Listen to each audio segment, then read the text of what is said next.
We're going to consider the same scenario that we had in the last video. So we've got this bag with 5 red, 3 blue, and 2 orange chips in it. And I want to, again, answer the same first question here. What is the probability that the first chip you draw is blue? So the first chip is blue. So again, we want to think about the overall sample size. We calculated this out in the last one, but if I take all of these and add them together, I've got 5 red plus 3 blue plus 2 orange. I should end up with 10 in total for my sample size. So again, I'm imagining a scenario where I close my eyes, I reach into the bag, and I'm picking out one of these chips at random. The probability that the first one is blue, well, we just said that there were 10 total outcomes altogether, and then, well, we know that there are 3 blue chips in this, so 3 out of 10, or 0.3. Same answer that we had in the last video. Okay. Moving on to part B now. So now this says, suppose that you did indeed pull a blue chip on the first draw. So you did indeed pull a blue chip on the first draw. Again, this is my given. This is going to be a conditional probability here. So we're talking about a conditional probability where the fact that we know is that the first is blue. Continuing on, this says, if drawing without replacement, what is the probability of drawing a blue chip in the second draw? So this is a little bit different. It's kind of the same question. This is still asking the same question that we answered in part B in the last video, where I want to know what's the probability that the second is blue, given that the first is blue. But I've now changed the sample size because I'm talking about without replacement. When I sample without replacement, what that means is I started off with 5 red and 3 blue and 2 orange chips. And this is saying, suppose that the first one is blue, and I am not going to replace it, which means I take it out of the bag and I put it to the side, and I'm going to take another chip from the bag, but I have 1 fewer chip left. I don't have 3 blue chips. I now have 2 blue chips left after I've taken that out. So what this means is it changes my sample size. If I take 5 plus 2 plus 2, I've got 9 total this time around. So instead of dividing by 10, my overall total number of outcomes is going to be 9. I have this out of 9. So again, out of 9, how many of them are blue? Well, we said right here there are 2 blue chips remaining because I already took one out of the bag and I already set it to the side. So that there are 2 blue chips out of 9. Should be, I believe, 0.2 repeating, but let's just make sure. Yes, indeed. So 0.2222 to 4 decimal places. So when we sample without replacement, you cannot draw the same item twice. Yes, you could draw 2 blue chips in a row, but you can't draw the exact same blue chip because we've taken it out of the bag, we've taken it out of the overall population. We can't choose that individual again. So it's something that we're going to have to be a little bit careful of this time around. Moving on to part C, it says, suppose that you actually pulled an orange chip. So we pulled an orange chip in the first draw. Again, we are drawing without replacement. So let's pause for a minute. We pulled an orange chip in the first draw. We're supposing that, which means this is our given. Once again, we have a conditional probability. So the condition that we have is that the first chip was orange. We know we're sampling without replacement. What is the probability of drawing a blue chip in the second draw? So what's the probability that the second then is also blue?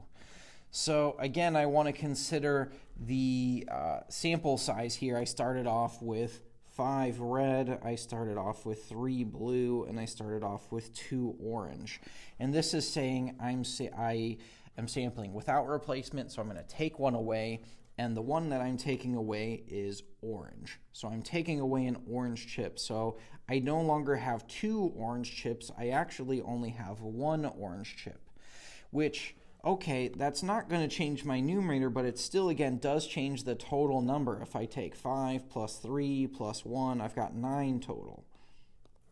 So out of the 9 total chips that I have in my bag, I haven't changed the total number of blue chips from my initial setup. There's still 3 out of 9, but I have changed my denominator here. I have changed that sample size, which will in fact change my probability. So 3 out of 9, if I wanted to simplify that, that's the same as 1 over 3 or 0.3 repeating. So we'll say 0.3333.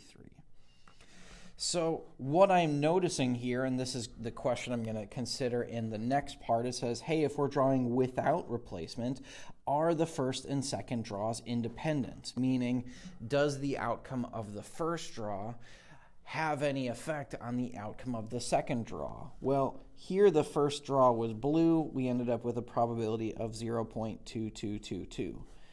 Here in this case, in part C, the first draw was orange, and the probability of that same event, the second being blue, is 0.3333. So what I'm noticing here is that, yes, it does matter. Knowing that the first one was blue versus the first draw was orange changes that probability of the second draw being blue. So that does in fact matter. So that means that, no, they are not independent. So they are not independent. If you wanted to use a different word, you could say dependent. I'm not a big fan of that word when we're talking about this. You could also say they are associated or something like that. And the reason for that is the outcome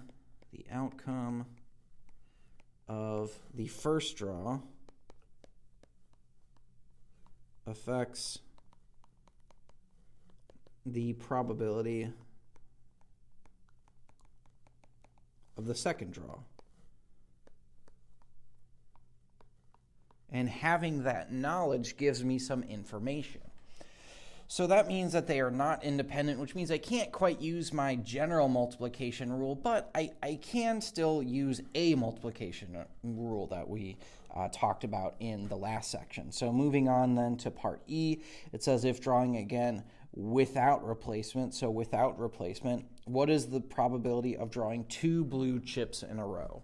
So again, when I say 2 blue chips in a row, this is really an and probability. I want to know what's the probability that the first chip was blue and the probability that the second one is also blue. Well, I can't just multiply these together because the probability of that second one being blue is going to change based on the outcome of the first. So I have to get a little bit creative. The way that I'm going to split this up is I'm going to say, okay, I am going to take the probability that the first is blue. That part's fine. That part has not changed from the last one. But what I need to multiply that by is the probability that the second is blue, given that the first was also blue. Oops, blue right there. I can spell. So you might do this intuitively, and it might seem silly for me to write it out, but I'm going to write it out this first time just so that we can see how we're coming up with these numbers. So the probability that the first is blue, we did that in part A. There were 3 blue chips out of a total of 10 altogether, and I'm going to multiply that by now the probability that the second is blue, given that the first is blue, and knowing that we are drawing without replacement. So without replacement, I've taken a blue chip out, which means 10 goes down to 9. There's only 9 chips remaining. And I've taken away a blue chip, which means instead of 3 blue chips remaining, I now only have 2. And then I would just go ahead and multiply these 2 fractions. So in my numerator, 3 times 2, I end up with 6. 10 times 9, I end up with 90. Oh, I believe those are both divisible by 6. Let me double check. Yes, so if you divide them both by 6, if you wanted to reduce that fraction, you could say 1 over 15, or if you wanted a decimal, that would look like, oops, let's give myself a little bit more room, 0.0667, or 0.06 repeating. So depending on whether you wanted a fraction or a decimal, that is your answer. Now, in general, the thing I want to end this video talking about here is that a lot of students tend to get confused about how we deal with and probabilities and how we deal with or probabilities. Or probabilities, I think, are a little bit easier because there's really not a whole lot of distinction between independence versus dependence. On the other hand, we do have to kind of consider mutually exclusive. When we talk about or probabilities, we know that the probability of A or B, we've said, is the probability of A plus probability of B minus probability of A and B. So in general, the thing that I always kind of point to is when we're talking about OR probabilities, we're going to be adding and perhaps subtracting. It's going to depend on whether those two events are mutually exclusive or not. But in general, I like to think about OR probabilities as we are adding, versus if I want to talk about AND probabilities, probability of A and B, that was probability of A times the probability of B given A. So that kind of matters here, whether we're talking about independent events or dependent. If they are not independent, if they are dependent. If they're independent, then it's a little bit simpler. It's just probability of A and B is equal to probability of A times probability of B.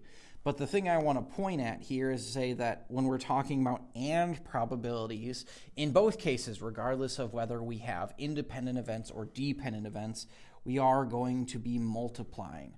So this is kind of the rule of thumb that I give. Obviously, there's going to be exceptions to the rule. There's always exceptions to the rule. But in general, when we're talking about OR probabilities, we're probably going to be using some amount of addition. And when we're talking about AND probabilities, we are